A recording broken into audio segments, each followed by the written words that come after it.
L'arnaque au voyage pour la Turquie, c'est le sujet d'aujourd'hui. Restez très attentifs. Les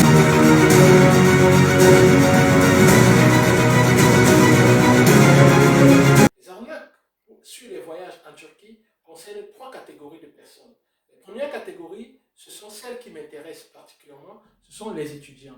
La deuxième catégorie m'intéresse aussi particulièrement, bien sûr, ce sont les hommes d'affaires et les commerçants, ou les femmes d'affaires aussi, bien sûr, parce qu'elles sont généralement les plus victimes. Et la troisième catégorie, ce sont les migrants, ceux qui veulent passer par la Turquie pour se retrouver dans l'Union européenne.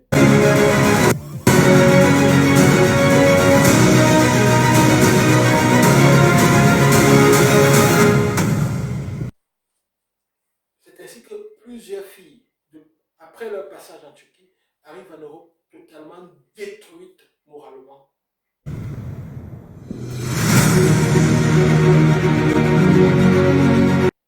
Avant de parler profondément de l'arnaque au voyage en Turquie, je vous invite à regarder cette vidéo et à vous faire une opinion de ce qui se passe réellement sur le terrain.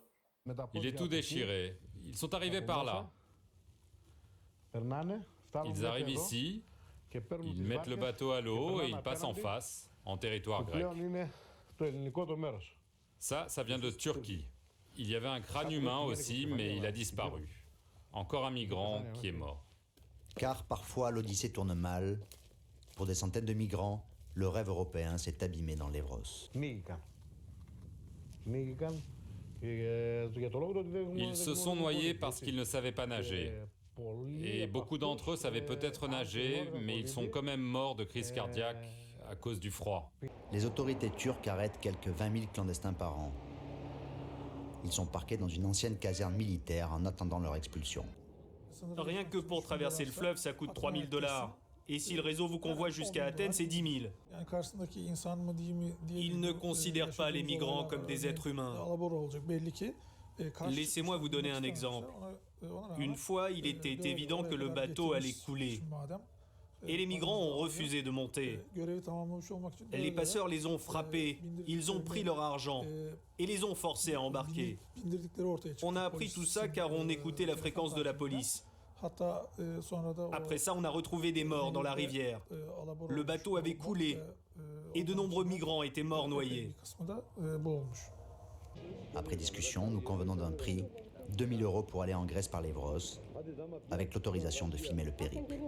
Moi, une fois, j'en ai été témoin. Ils avaient entassé 130 personnes sur un bateau construit pour 40 personnes. 63 personnes sont mortes.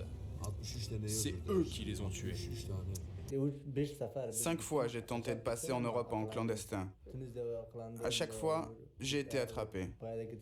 J'ai perdu tout ce que j'avais. 6 000 $. Tu peux croire ça ?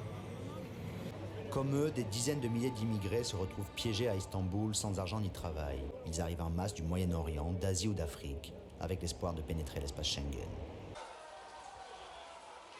À Istanbul, le quartier d'Aksaray est connu de tous ceux qui cherchent un passeur pour se rendre dans l'ouest de l'Europe. Dans le quartier de Basman, à Izmir, de nombreux migrants attendent un temps plus clément et une mer plus calme pour tenter de gagner la Grèce en bateau. Tout ça, c'est que des belles paroles pour nous arnaquer. Il y a beaucoup de gens qui se sont fait arnaquer de 15 000, voire 20 000 $. Athènes est un piège parce qu'on converge de tous les coins de la Méditerranée, de l'Afrique et même de l'Asie pour arriver vers l'Europe. On arrive à Athènes, les immigrés se croient en Europe, l'Europe dont ils ont toujours rêvé. Or, ils tombent sur un pays qui est un pays sinistré.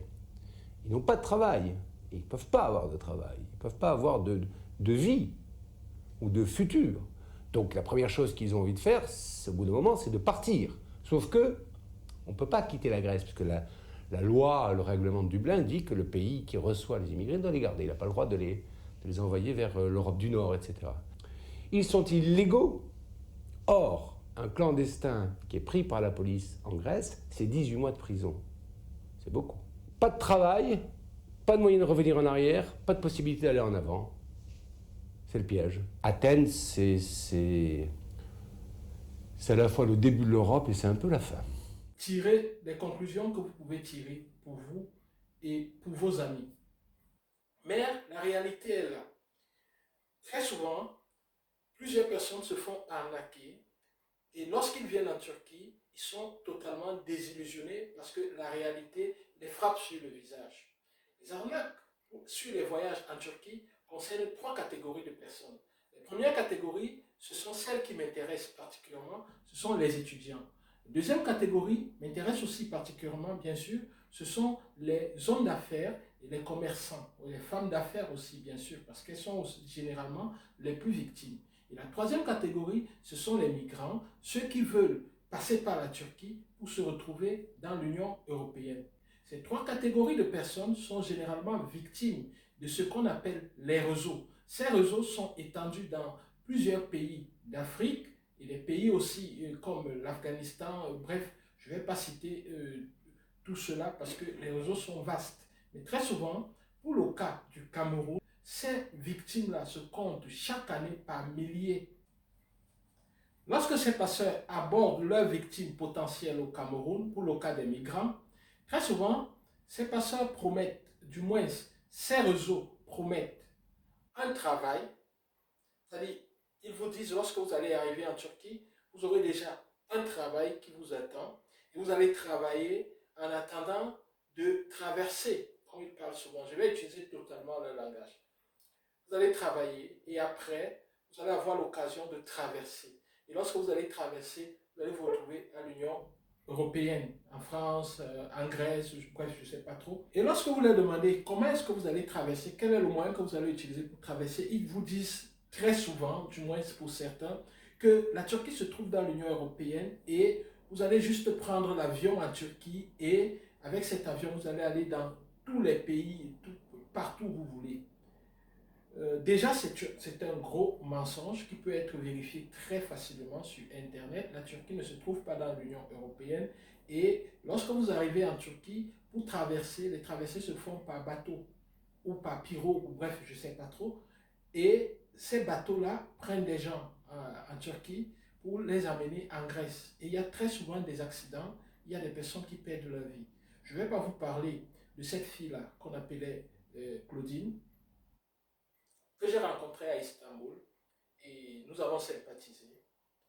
Et quelques temps après, j'ai vu sa photo dans les réseaux sociaux. Elle était décédée parce qu'elle essayait de traverser. Comme Claudine, il y a plusieurs personnes qui perdent leur vie chaque jour sur cette route-là. Mais puisque ces réseaux-là, au Cameroun, lorsqu'ils vous recrutent, ils ne vous disent pas la vérité. Lorsque les victimes se retrouvent en Turquie, elles se disent, puis je suis déjà en Turquie, avec toutes les dettes que j'ai prises pour faire le voyage, inutile de repartir, il faudrait mieux continuer au péril de ma vie. Et c'est la raison pour laquelle elles se retrouvent en train de continuer, juste continuer. Certains s'en sortent, me direz-vous, mais le prix à payer est très lourd. Si c'est votre choix, alors je respecte votre choix. Mais qu'à cela ne tienne, permettez-moi de vous dire la vérité et de vous révéler la face cachée de ces pratiques-là. Premièrement, je vais parler du cas des filles. Parce que j'ai rencontré en Turquie beaucoup de filles qui étaient victimes de ces réseaux-là. Je vais parler du cas des filles. Lorsque une fille et ces filles arrivent à l'aéroport en Turquie, elles sont censées être accueillies par quelqu'un, ou du moins par le système, c'est-à-dire ces passeurs-là, ou alors un autre passeur qui va permettre qu'elles continuent.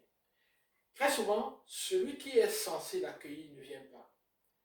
On envoie quelqu'un qui, lui, puisque avant de venir, on a votre photo, on a votre picture, et ils ont parfois des groupes WhatsApp où ils se partagent cette photo pour voir qui va choisir la fille en fonction de sa beauté ou alors en fonction d'autres critères. Et il y a même des codes. Ces filles-là se nomment, ils appellent ces filles, pour les Camerounais, vous allez très comprendre, ils appellent ces filles des coquilles. C'est-à-dire qu'un nouveau coquille arrive. Qui va manger le nouveau coquille qui arrive? Lorsque le coquille arrive donc à l'aéroport d'Istanbul, puisqu'on a déjà les photos, celui qui a choisi de manger le coquille qui arrive, c'est lui qui va l'accueillir.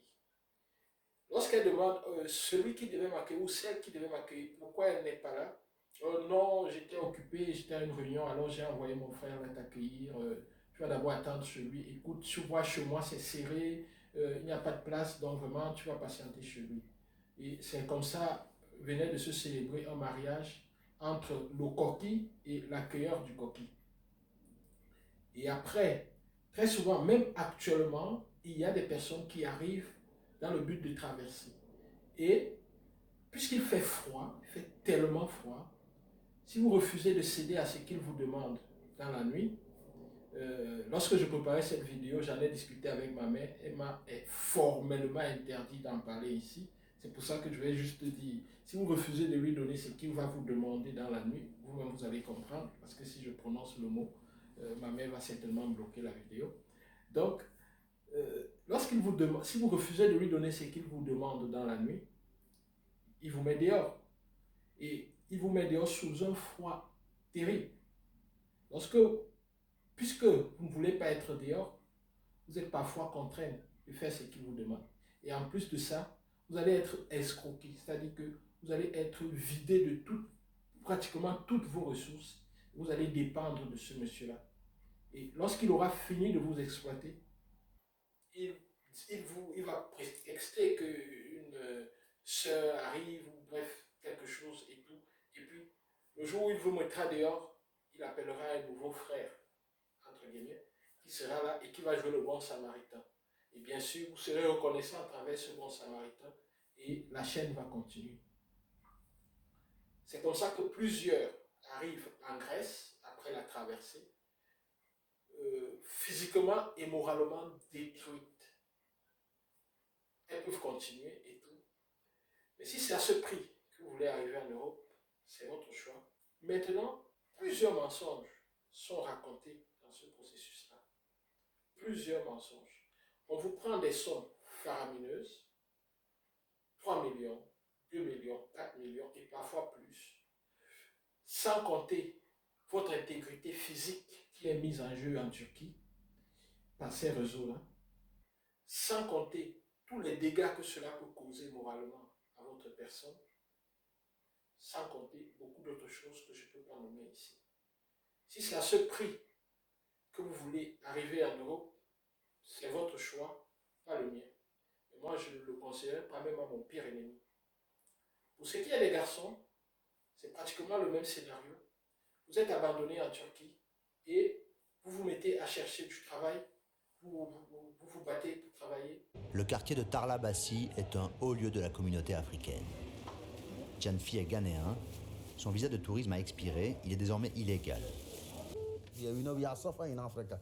Vous savez, on souffre en Afrique. C'est pourquoi plein de gens arrivent ici pour trouver une route, un moyen d'entrer en Europe. Mais quand on arrive, on se rend compte qu'il n'y a pas de route.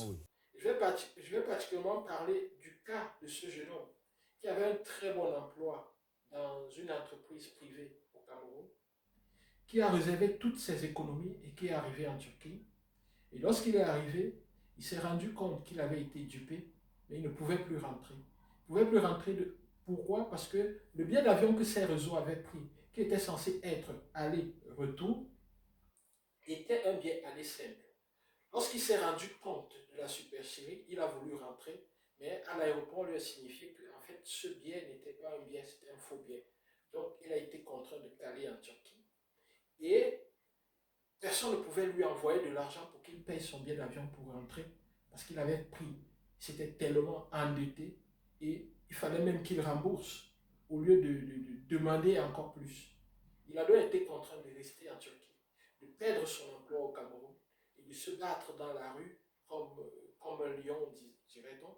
Aujourd'hui, je ne sais pas trop où il est passé, je ne sais pas ce qu'il est devenu, mais toujours est-il que lorsque je le rencontrais, à chaque fois, il pleurait pratiquement des cheveux là. Il y a également une autre fille. Lorsqu'elle est arrivée, justement, elle avait été conseillée, accompagnée ou du moins aidée pour son voyage par une de ses connaissances qu'il a introduite dans ses réseaux. Et lorsqu'elle est arrivée, elle a été accueillie. Lorsqu'elle a été accueillie, elle a été gardée juste dans la maison. Et dans cette maison-là, elle devait être utilisée comme objet sexuel pour certaines personnes qui devaient être de passage là juste et qui devaient donner l'argent à celle qui l'a accueillie. Elle a été séquestrée pendant plusieurs jours jusqu'à ce que des amis interviennent, négocient menace pour que finalement elle soit libérée. Je ne vous dis pas ce qui s'est passé entre le temps où elle a été le moment où elle a été séquestrée et le moment où elle a été libérée. Cette fille, elle a été totalement détruite. Est-ce que c'est le choix que vous voulez faire pour arriver en Europe? Le choix, la réponse à cette question, c'est vous qui la détenez, pas moi. Je pense également à cette Camerounaise. À 20h, mon téléphone sonne et c'est sa tante qui est en Europe qui me dit, écoute, j'ai telle personne qui se trouve en difficulté à tel endroit et tout. Je demande juste le numéro, pour passer le numéro à la police, et je demande l'adresse, pour passer l'adresse à la police, pour qu'ils aillent voir ce qui se passe effectivement à cet endroit-là. Les exemples sont légion. Des personnes qui ont pris le vol, qui sont arrivées en Turquie avec 1000 promesses et qui ont été désillusionnées. Donc faites très attention à tout ce qu'on vous promet lorsqu'on vous fait venir en Turquie dans le but de traverser et de vous retrouver en Europe. Aujourd'hui, les informations sont librement disponibles sur Internet. Pourquoi vous ne vérifiez pas ce qu'on vous dit? Confondez ces gens. Vérifiez les informations sur Internet. Checkez, renseignez-vous. Prenez des informations claires. Ne soyez pas aveuglés par votre fort désir de partir. Partir, oui, mais partir où et pourquoi? Posez-vous la question. Posez-vous des bonnes questions. Les amis, ne vous laissez pas avoir. Je vais revenir au cas des commerçants. Pour le cas des commerçants, généralement, on vous demande à l'ambassade des lettres d'invitation. Et c'est généralement à ce niveau que ces réseaux opèrent. Une fausse lettre d'invitation, un faux compte bancaire, et j'en passe, un faux titre foncier, bref, plusieurs documents peuvent être fabriqués en faux et remis au niveau des services de l'ambassade. Lorsque l'ambassade détecte ce faux, vous êtes simplement, purement et simplement radié de leur service. On vous donne 5 ans, ou plus, ou moins. Mais toujours est-il que ça vous cause un énorme désarroi. Est-ce que c'est à ce prix que vous voulez faire le business avec la Turquie? Je ne pense pas que c'est le choix que vous devez faire si vous êtes un commerçant sérieux. C'est la raison pour laquelle je vous invite à être prudent. Soyez prudents les gars, vérifiez les informations qu'on vous donne. Une entreprise turque, généralement toutes les entreprises turques ont des sites web. Si on vous donne un billet d'invitation d'une entreprise turque, vous pouvez entrer dans le site web de l'entreprise turque, appeler l'entreprise turque et demander si c'est eux qui vous ont envoyé cette invitation. C'est très facile à faire et ça peut sauver votre carrière d'homme d'affaires débutant qui veut entreprendre des relations sérieuses avec les entreprises turques. Maintenant, passons au cas des étudiants. Le cas des étudiants est le cas le plus délicat. Faites très attention à toutes les promesses qu'on vous donne. Toutes ces promesses-là sont emballées dans des papiers cadeaux. Mais très souvent, à l'intérieur, ce n'est que du sable. Première promesse qu'on fait parfois à ces étudiants, c'est que vous venez étudier en Turquie avec 100% de bourse, 90% de bourse, 80% de bourse, 70% de bourse, 60%, 50% ou je ne sais pas trop quoi. Qui offre la bourse? Lorsque je vous parle des bourses turques ici, je vous dis ces bourses sont offertes par le gouvernement turc. Le gouvernement turc a créé un organe spécial qui s'occupe de ces bourses. Ça s'appelle le ITB. Tout ça est vérifiable sur le site des bourses turques. Lorsqu'on vous dit vous aurez 80% des bourses, qui offre la bourse? Posez cette question simple. Cette bourse, qui l'offre? Si quand il y a une bourse, il y a une personne qui reçoit, et de l'autre côté, il y a celui qui offre la bourse, ou alors l'organisme qui offre la bourse. Quel est cet organisme-là qui va vous offrir cette bourse de 90%, de 80%, de 60%? Posez-leur la question. Deuxièmement, toutes les procédures que vous avez à faire. En plus, si c'est une bourse, est-ce que pour recevoir une bourse, vous aurez besoin de payer 1000 euros, 1000 dollars, alors que c'est une bourse? Si c'est une bourse, vous n'avez rien à payer. Ou du moins, si la bourse est de 90%, vous allez payer 10%. Mais si 10% représente déjà 4 millions, 5 millions, c'est 10% de quoi? C'est 10% de quoi? Quels sont ceux qui payent ce type de scolarité? Si 10% représente 5 millions, soyons sérieux les gars, 10%, vous allez payer 10%, ou 15%, ou 20%. Et c'est déjà 5 millions. Ok. Multiplions maintenant par 10. Ça veut dire que les étudiants qui fréquentent, ou du moins qui fréquentent avec vous dans cette université sans bourse, payent 5 fois 10 millions, ça veut dire 50 millions de francs CFA. 50 millions de francs CFA. Vous pensez que c'est raisonnable ça? Est-ce que ça a un sens? Du moins, pour moi, je ne trouve pas. Donc, vérifiez les informations qu'on vous donne. Allez en profondeur dans les informations qu'on vous donne. Si vous voulez déjà prendre une bourse pour une université turque, je suppose que vous avez déjà au moins sur le bac. Avec votre bac, vous avez fait philosophie. Vous devez développer votre esprit critique. Vous devez interroger ceux qui cherchent à vous arnaquer. Faites attention. Ce n'est pas parce qu'on fait venir des gens à la couleur jaune que vous allez vous dire non, c'est sérieux, c'est effectivement une bourse. Non, faites attention les gars. Soyez sérieux. Vérifiez les informations qu'on vous donne. Ne vous laissez pas avoir les gars. Ne vous laissez pas avoir. Il y a plusieurs questions que vous devez poser. Il y a plusieurs questions que vous devez vous poser et que vous devez poser et attendre des réponses claires et nettes. Lorsqu'on vous dit par exemple que vous payez 500 000 pour, je ne sais pas trop, du coup ça sera votre logement en Turquie.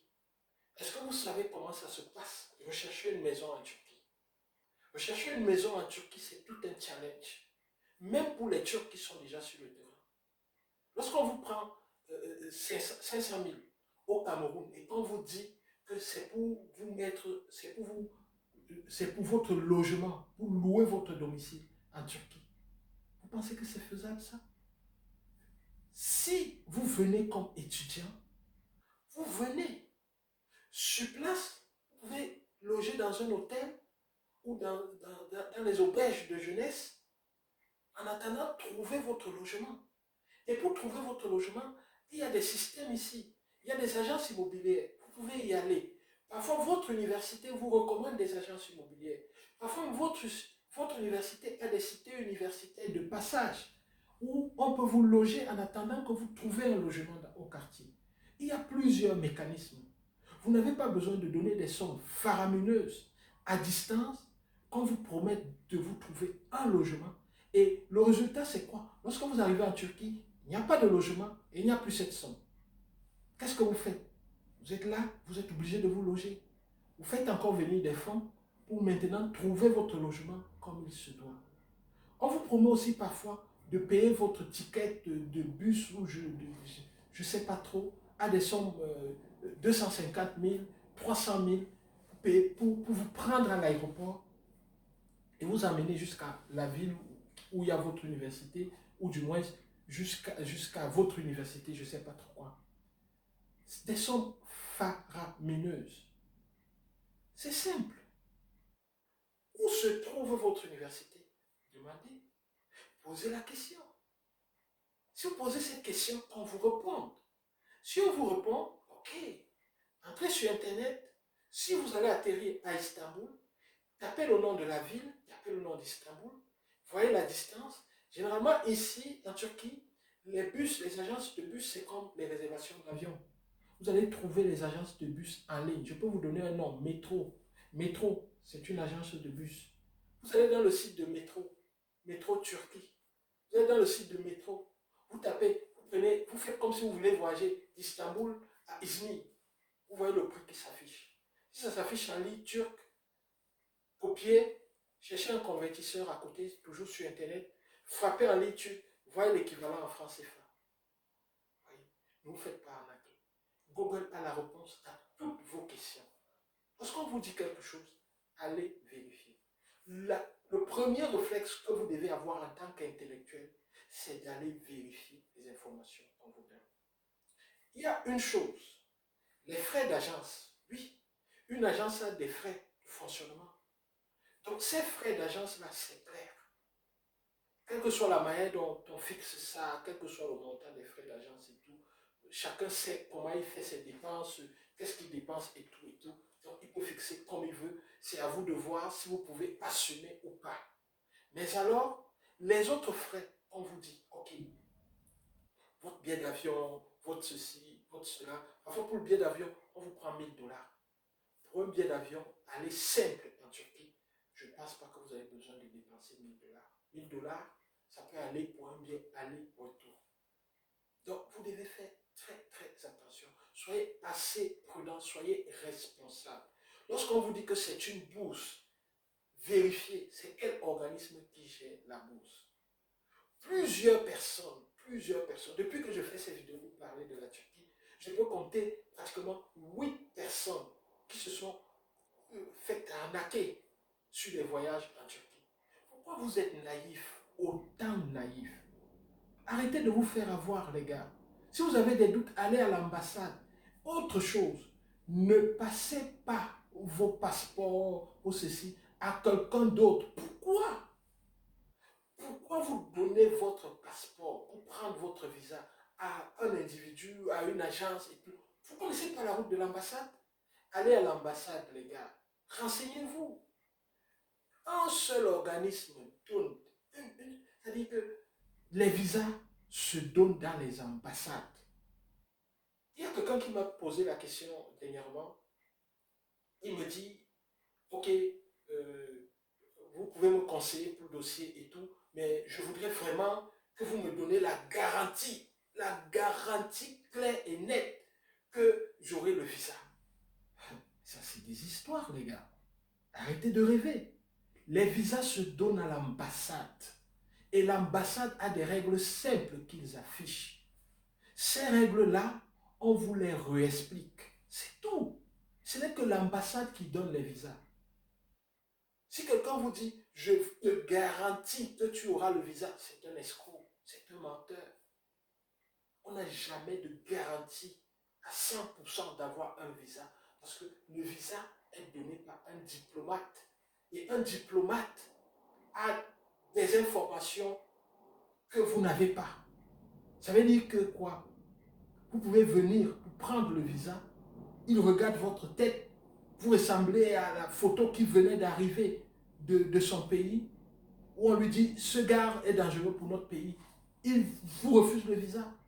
Et parfois, il n'a pas besoin de vous expliquer. Et c'est encore une chance. C'est encore une chance que l'ambassade de Turquie, lorsqu'elle vous refuse le visa, essaye de vous faire comprendre les raisons. Donc, c'est encore une chance là-bas. Donc, en fait, en conclusion pour cette vidéo, les gars, soyez prudents. Arrêtez de vous faire avoir. Cessez de pleurer. Affrontez la vie, les gars. Toutes ces agences qui vous promettent monts et merveilles.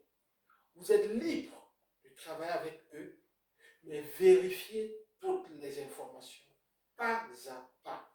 Je ne suis pas ici pour décrédibiliser une agence ou une personne ou ceci. Non, loin de moi cette intention. Je suis une personne à succès. Tout ce que je touche se transforme en or. Si je touche au sable, ça devient de l'or. Alors, je n'ai pas besoin de décrédibiliser les autres. Les personnes à succès ne parlent pas des autres. Ils ne décrédibilisent pas. Mais je voudrais que vous soyez prudents, les gars. Je voudrais que vous preniez votre destin à main. Arrêtez de vous faire arnaquer. Hein? Arrêtez de vous faire arnaquer. J'ai reçu assez de messages sur ces arnaques. Alors, je vous mets en garde, les gars. Soyez prudents. Soyez soft, soyez powerful, soyez des successmen. Je compte sur vous pour être plus prudent, redoubler d'ardeur à la prudence. Merci, au revoir et à très bientôt. Bye.